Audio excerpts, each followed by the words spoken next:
Hello दोस्तों, आपका फिर से स्वागत है हमारे चैनल में। और आज हम लोग कुछ टॉपिक से हटके बात करने वाले हैं। हटके मतलब कि आज एजुकेशन का वीडियो नहीं है, पर एजुकेशन से रिलेटेड ही वीडियो है। तो जैसे कि आपको पता है, अभी हाल ही में आगे शायद एमपीएसआई के एग्ज़ाम होने वाले हैं और इसकी टेंटेटिव डेट वगैरह आके एक बार चली गई थी, अभी फिर से आई हैं। तो मैंने सोचा क्यों इसका इंतज़ार किया जाए, उसके पहले ही आप लोगों को इसकी इन्फॉर्मेशन प्रोवाइड कर दी जाए। इन्फॉर्मेशन किस बारे में? तो इन्फॉर्मेशन इस बारे में कि उसके लिए आपको पढ़ना क्या है और कैसे पढ़ना है। तो बहुत ज़्यादा लेंदी वीडियो तो नहीं है ये। इसमें सिर्फ हम बात करेंगे किताबों के बारे में, कि आपको किन किताबों से तैयारी करनी है। तो आइए, सबसे पहले तो ये जान लें कि एग्ज़ाम एमपीएसआई का है और इसमें कम से कम आपको 160 से ज़्यादा नंबर चाहिए, तभी आप इसमें क्वालिफाई कर सकते हैं। तो ये एग्ज़ाम मेन जिसका इसमें जो वेटेज होता है वो होता है हिंदी का और इंग्लिश का, क्योंकि ये 100 नंबर की आती है, जिसमें 70 नंबर की हिंदी होती है और 30 नंबर की इंग्लिश होती है। तो हिंदी और इंग्लिश बहुत महत्वपूर्ण है इसको क्रॉस करने के लिए। और इसकी जो सबसे बढ़िया किताबें आती हैं वो तो आती है लूसेंट की।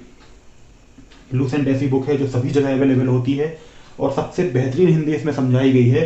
पर इसमें ये जो 4 टॉपिक हैं, रस, छंद, अलंकार और मुहावरे, इनको बहुत शॉर्ट में निपटा दिया है। मतलब बताया तो क्या है ठीक ठाक, पर अगर आप पढ़ने वाले बच्चे हैं या आप सालों से इन सब चीज़ों को पढ़ रहे हैं तो वो ठीक है।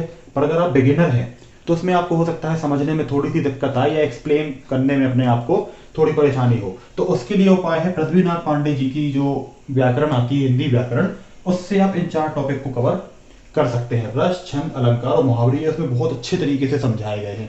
बाकी पूरी कंप्लीट हिंदी के लिए लूसेंट की जो किताब है वो बेस्ट है, आप उससे पढ़ सकते हैं और आपको सफलता भी मिलेगी। और अगर आप सिर्फ इतनी तैयारी कर लेंगे तो हिंदी में ही आपके 65 प्लस मार्क्स आ जाएंगे 70 में से। और अगर 65 प्लस मार्क्स इसमें आ गए तो इंग्लिश जो होती है उसमें अगर आपने 20 नंबर भी ले लिए तो ये मानिए आपका पहला पेपर क्रॉस हो गया। अब बात करते हैं एमपीजीके की। तो इसमें बहुत ज़्यादा परेशान नहीं होना है। पुणेकर और महावीर से आप इसको पढ़ सकते हैं। इसमें बहुत अच्छी डिटेल से इन सब चीज़ों को समझाया गया है। बहुत सी किताबें आती हैं, लूसेंट की भी आती है, पर मेरा सलाह यह है कि लूसेंट ना पढ़कर आप पुणेकर से पढ़ें या महावीर पब्लिकेशन की बुक से पढ़ें, जो कि एमपीजीके के लिए बेस्ट बुक्स हैं।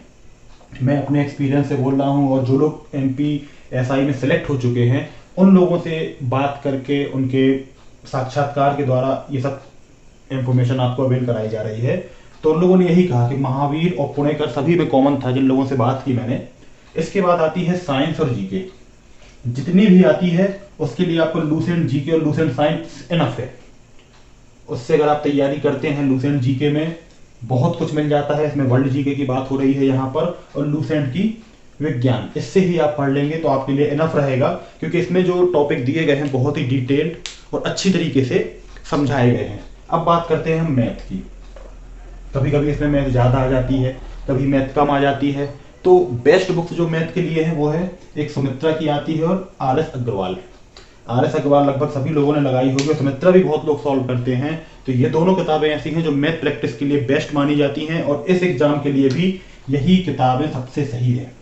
बहुत सी शॉर्ट ट्रिक वाली मैथ आती हैं, बुक्स मार्केट में अवेलेबल हैं, लेकिन जिस तरीके से इन दोनों में समझाया गया है वैसा किसी बुक में नहीं है।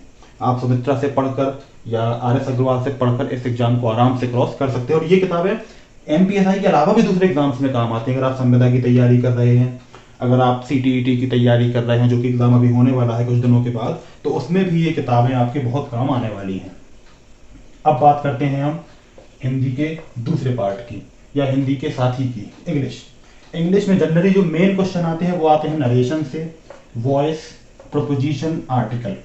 ये 4 टॉपिक जो है वो बहुत इंपॉर्टेंट है, और मेन क्वेश्चन जो आते हैं वो इसी से आते हैं इंग्लिश में। तो इसके लिए अगर आप लूसेंट की जो इंग्लिश है वो ले लेंगे, सिर्फ एक किताब लूसेंट इंग्लिश, उसमें ये सभी चीजें बहुत अच्छे तरीके से समझाई गई हैं। इसके अलावा भी बहुत सी इंग्लिश की बुक्स आती हैं, इंग्लिश की और भी किताबें हैं कई राइटर्स की, पर मेरी सलाह ये है कि लूसेंट इंग्लिश जो है वो इनफ है और बहुत अच्छी किताब है, क्योंकि मैं इसको खुद भी पढ़ता हूँ और मुझे यकीन है कि इसमें ये सभी चीज़ें बहुत तरीके से समझाई गई हैं, जिस तरीके से आपको और जितना जानने की ज़रूरत है।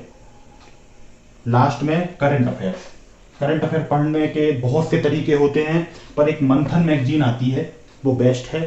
इसका तरीका ये होता है कि अगर आपका एग्जाम जून में है तो आपको इसके पहले के 4 महीनों का करंट अफेयर आना चाहिए, और अगर दिसंबर में है तो दिसंबर के पहले के 4 महीनों का करंट अफेयर आना चाहिए।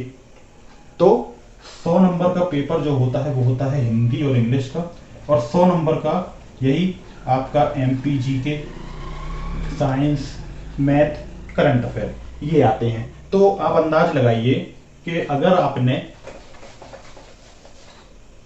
हिंदी में 65 नंबर करीब आ गए आपके, और इंग्लिश में भी 20 नंबर आ गए, तो आपके 85 मार्क्स तो यहीं से हो गए।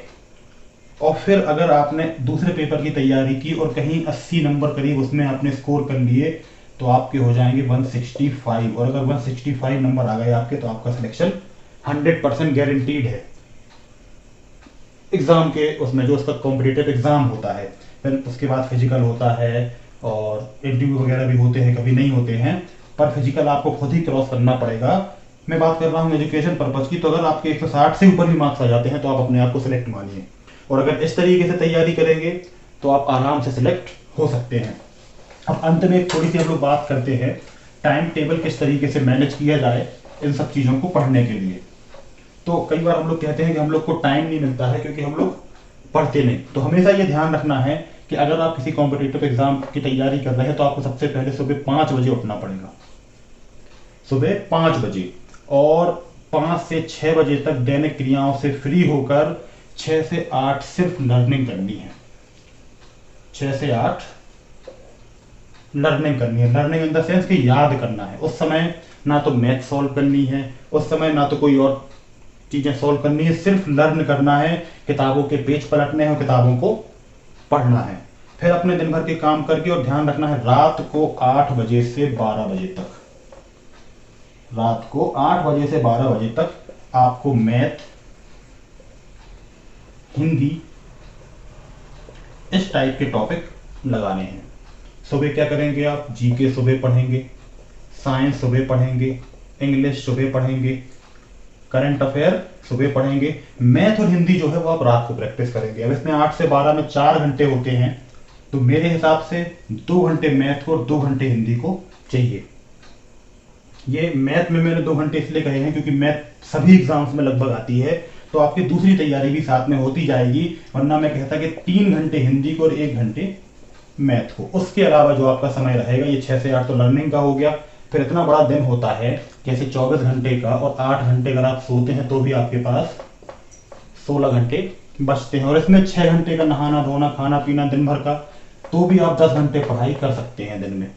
अगर 10 घंटे नहीं पढ़ पा रहे तो 7 घंटे तो पढ़ ही सकते हैं ना, 3 घंटे और आप बर्बाद कर लीजिए, आपको अलाउ है। तो यहाँ पर ये जो 7 घंटे हैं इनमें पढ़ना ही पढ़ना है, उसको आप फिर धोखा नहीं दे सकते हैं खुद को। तो ये है तरीका तैयारी किस तरीके से करनी है। और एक बहुत लोगों को दिक्कत होती है, ये वीडियो हो सकता है थोड़ा सा बड़ा हो जाए, टॉपिक छोटा था लेकिन चीजें कुछ याद आ गई हैं। एक बहुत दिक्कत होती है कि किताबें बहुत मोटी होती हैं, किसी में 400 पेज, किसी में 800 पेज, किसी में 1000 पेज, और ये चीज हमें यार एग्जाम को तो केवल 100 दिन है या 2 महीने हैं, ये पढ़ेंगे कैसे? अगर आप 2 किताबें पढ़ रहे हो, मान लीजिए आपको इतना पढ़ना है, तो हम लोग क्या सोचते हैं एक दिन में हम 1000 पेज पढ़ लेंगे, पॉसिबल है कि नहीं है?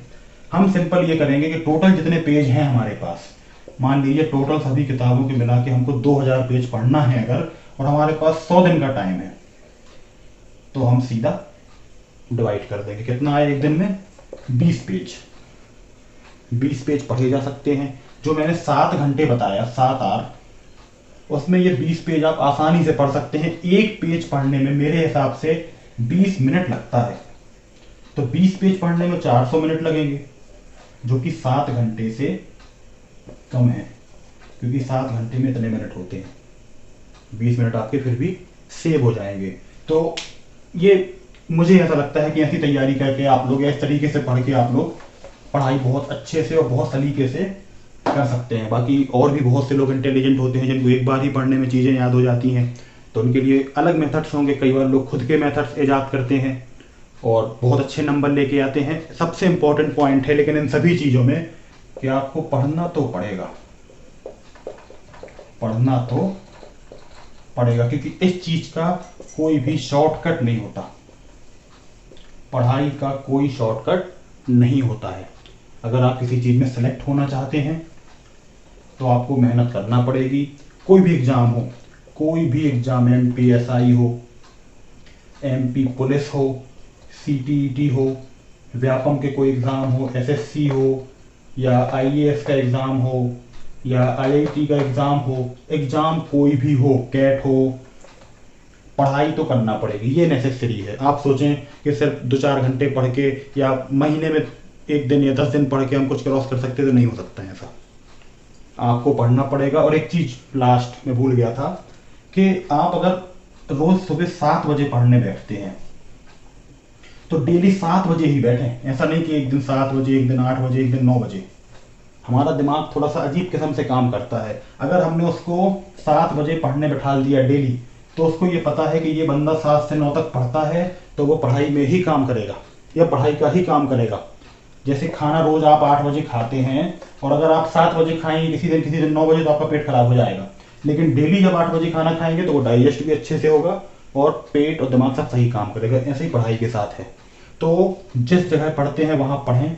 कोशिश करें कि बेड पे बैठ के पढ़ाई ना करें, टेबल कुर्सी पे बैठें, ज़मीन पे बैठें, तो आपकी नींद भी खराब नहीं होगी और पढ़ाई भी हो जाएगी। तो इस उम्मीद के साथ कि आपको ये वीडियो पसंद आया होगा और समझ में भी आया होगा। अगर किसी बात का कोई डाउट है तो आप हम लोगों से कमेंट बॉक्स में पूछ सकते हैं, और हमारी प्लेलिस्टों को देख के और भी वीडियोस यहाँ पर जो हम लोगों ने अपलोड किए हैं उनको आप देख सकते हैं।